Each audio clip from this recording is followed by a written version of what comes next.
For years, the warnings were ignored. Girls reported abuse, parents begged for help, whistleblowers raised alarms, and yet nothing changed. In towns across England, organised groups sexually exploited vulnerable children while institutions looked the other way. This is not just a British story. It is a lesson for every society that believes silence is safer than truth. This is the story of the UK grooming gang scandal. What happened, what failed, and why the world should pay attention. Section 1. What are grooming gangs? 1. 2. 15. Grooming gangs are organised groups of men who targeted, manipulated, and sexually exploited underage girls, often over long periods. The pattern was disturbingly consistent. Victims were befriended, isolated, and coerced. Alcohol, drugs, threats, and violence were used. Abuse continued for months or even years. Many victims were already vulnerable, living in care from unstable homes or known to social services. These were not isolated crimes. They were systematic. Section 2. Where it happened. 2:15-3:30. High-profile cases emerged across England: Rotherham, Rochdale, Telford, Oxford, Derby, Newcastle.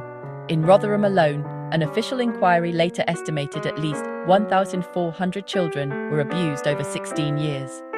Similar patterns appeared in multiple towns, suggesting not coincidence, but institutional blindness. Section 3. The victims. 3:30-4:45. The victims were overwhelmingly underage girls from working-class backgrounds, often in foster care or group homes. Many reported abuse repeatedly to police, social workers, teachers. They were dismissed as unreliable, troubled, making bad choices.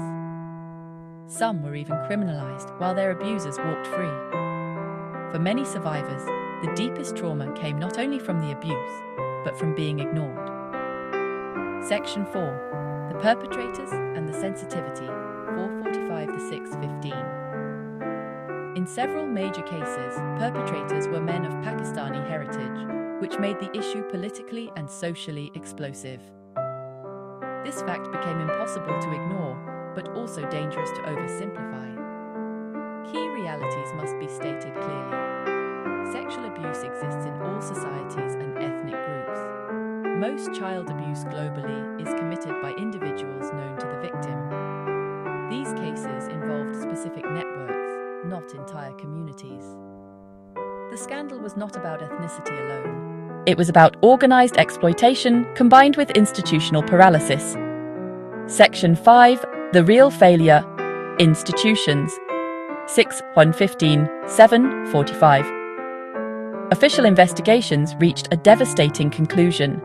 The primary failure was not a lack of evidence, it was a lack of action. Authorities failed due to fear of being accused of racism or cultural insensitivity, poor coordination between police and social services, leadership unwilling to confront uncomfortable realities, a culture of protecting reputations over children. Warnings were known, patterns were visible, but intervention was delayed, sometimes for years. Section 6. Why this became a national trauma. 7:45-9. The grooming gang scandal shattered trust in British institutions.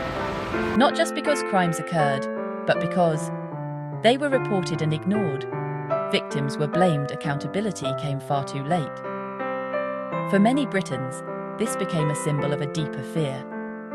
That political caution had replaced moral duty. That safeguarding had become secondary to optics. Section 7. What changed after exposure.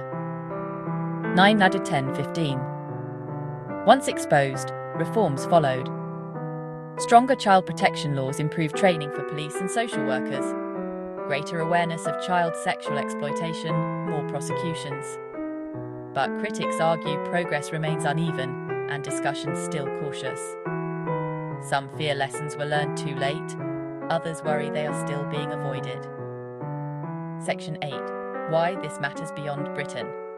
10:15-11:30.